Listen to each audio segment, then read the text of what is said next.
ಮಂಗಳೂರು ವಿಮಾನ ನಿಲ್ದಾಣವನ್ನು ಖಾಸಗೀಕರಣಗೊಳಿಸಿದ ಕೇಂದ್ರ ಸರ್ಕಾರದ ನೀತಿಯ ವಿರುದ್ಧ ದಕ್ಷಿಣ ಕನ್ನಡ ಜಿಲ್ಲಾ ಕಾಂಗ್ರೆಸ್ ವತಿಯಿಂದ ಪ್ರತಿಭಟನೆ ನಡೆಯಿತು. ಮಂಗಳೂರಿನ ಬಜ್ಪೆಯ ಕೆಂಜಾರ್ ಬಳಿಯ 313 ಫ್ಲಾಟ್ ಎದುರುಗಡೆ ಪ್ರತಿಭಟನೆಯನ್ನ ನಡೆಸಿದ್ರು. ಪ್ರತಿಭಟನೆಯನ್ನು ಉದ್ದೇಶಿಸಿ ಮಾತನಾಡಿದ ಮಾಜಿ ಸಚಿವ ರಮಾನಾಥ ರೈ ಅವರು, ದಕ್ಷಿಣ ಕನ್ನಡ ಜಿಲ್ಲೆಯಲ್ಲಿ ವಿಮಾನ ನಿಲ್ದಾಣ ಆಗಬೇಕಿದ್ರೆ ಶ್ರೀನಿವಾಸ್ ಮಲ್ಯರ ಕೊಡುಗೆ ಅಪಾರ. ಅಂತಹ ವಿಮಾನ ನಿಲ್ದಾಣವನ್ನು ಕೇಂದ್ರದ ಮೋದಿ ಸರ್ಕಾರ ಅದಾನಿಗೆ ಮಾರಾಟ ಮಾಡಿದೆ. ಇದು ದಕ್ಷಿಣ ಕನ್ನಡ ಜಿಲ್ಲೆಯ ಜನತೆಗೆ ಮಾಡಿದ ಮೋಸ ಎಂದು ಆಕ್ರೋಶ ವ್ಯಕ್ತಪಡಿಸಿದರು.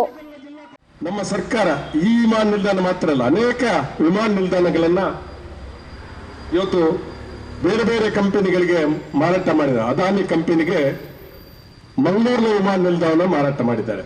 ಇದು ನಮ್ಮ ಸ್ವಾಭಿಮಾನದ ಸಂಕೇತ. ಕಾಂಗ್ರೆಸ್ ಸರ್ಕಾರ ದೇಶದ ಅಧಿಕಾರ ಇದ್ದುಕೊಂಡು ಅನೇಕ ವರ್ಷ ಅಧಿಕಾರ ಮಾಡಿ ಅನೇಕ ಕಂಪನಿಗಳ ನಿರ್ಮಾಣ ಮಾಡಿರ್ತಕ್ಕಂಥ ಕೆಲಸವನ್ನು ಮಾಡಿದ್ದು ಕಾಂಗ್ರೆಸ್ ಪಕ್ಷ. ಕಾಂಗ್ರೆಸ್ ಪಕ್ಷ ಅಧಿಕಾರದಾಗ ಅನೇಕ ಕಂಪನಿಗಳ ನಿರ್ಮಾಣ ಆಯಿತು. ಆದ್ರೆ ಮೋದಿ ಇದ್ದಾಗ ಎಲ್ಲ ಕಂಪನಿಗಳು ಮಾರಾಟ ಆಗ್ತಾ ಇದೆ. ನಾವು ನಿರ್ಮಾಣ ಮಾಡಿದವರು, ಮಾರಾಟ ಮಾಡಿದವರು ಮೋದಿಯವರು. ನೀವು ಅರ್ಥ ಮಾಡಬೇಕು, ಯಾರು ಸ್ಥಾಪನೆ ಮಾಡಿದವರನ್ನ ನಾವು ಒಪ್ಪಬೇಕಾ, ಮಾರಾಟ ಮಾಡಿದವರನ್ನ ಒಪ್ಪಬೇಕಾ? ಅದು ನಿಮ್ಮ ಮುಂದೆ ಇರತಕ್ಕಂಥ ಸವಾಲು, ಪ್ರಶ್ನೆ. ಅನಂತರ ಯುವ ಕಾಂಗ್ರೆಸ್ ಅಧ್ಯಕ್ಷ ಮಿಥುನ್ ರೈ ಅವರು ಮಾತನಾಡಿ, ದಕ್ಷಿಣ ಕನ್ನಡ ಜಿಲ್ಲೆಗೆ ಕಾಂಗ್ರೆಸ್ ಪಕ್ಷದ ಕೊಡುಗೆ ಅಪಾರ. ಶ್ರೀನಿವಾಸ್ ಮಲ್ಯ ಅವರ ಕಾಲದಲ್ಲಿ ಮಂಗಳೂರಿನಲ್ಲಿ ವಿಮಾನ ನಿಲ್ದಾಣವನ್ನು ಸ್ಥಾಪಿಸಲಾಯಿತು.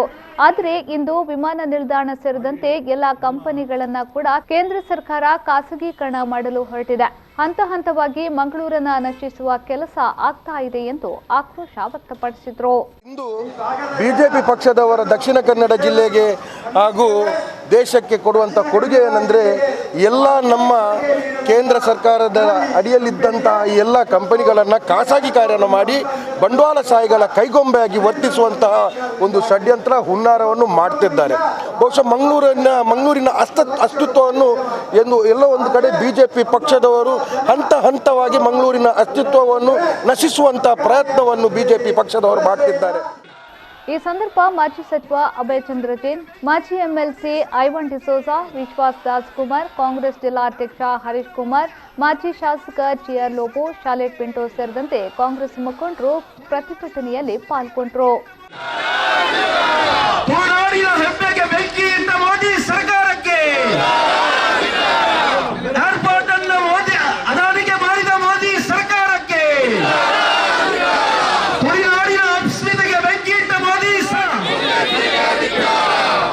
ಬಿಜೆಪಿ ನೇತೃತ್ವದ ಸರ್ಕಾರಕ್ಕೆ, ಸರ್ಕಾರಕ್ಕೆ